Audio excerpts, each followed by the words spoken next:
Hey everybody, I'm Sean Swelling, a producer on SSX. My area is the gamer presentation, campaign, and characters. So the characters SSX aren't necessarily changing, they're being evolved and updated to match the new challenges that are going to be in this game. A lot of new adventures for the characters, and a lot of that's going to be around the gear and what they're wearing. I'm going to show you where we were in the past with the characters and where we're going now. We have SSX, Tricky, 3, On Tour, and Blur, and here's the lineup of the characters. And as you can see, they've all gone through their different variations, from wearing t-shirts on the mountain to crazy kind of clothes and afros and the whole bit. Now I'm going to hand you off to Ron, who's going to talk about Elise Riggs, one of my favorite characters, and explain the process we go through to take her from where she was into what she's going to be in this new game. I'm Ron Bignell, art director on this franchise, and I'm just going to take one of the characters here, run you through sort of a process in terms of how we're evolving our characters. It's about staying true to the franchise and bringing the SSX IP characters of the old and bringing them into the SSX of the future. And there's a flavor that's going on here which is more about believable gear, believable wardrobe to enable the characters to exist and do their best in this more of a rough, natural world. Over here, just a few small images from SSX, SSX Tricky, SSX 3, On Tour, and Blur.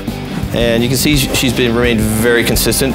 I think the artist, depending on who the character lead was, probably had a little bit of anatomical fun in terms of her build, but that's what character artists do. These images here is the current concept art that we're working with in terms of evolving Elise. This gives you kind of a look at the process we go through. I mean, you can just tell from a build and proportion, she's very true to where she was. I mean, this is not a simulation sports game. This is not anatomically correct models. This is, sort of superheroes on a snowboard. So we're pushing proportions, pushing scale, and well, that is there to support, the over-the-top gameplay and the exaggerated worlds that they live in. So that's it for taking a look at the concept art and the process we go through to create our IP characters. Let's take a look at Mike Christensen's work. He's our character modeler lead, and see Elise in game.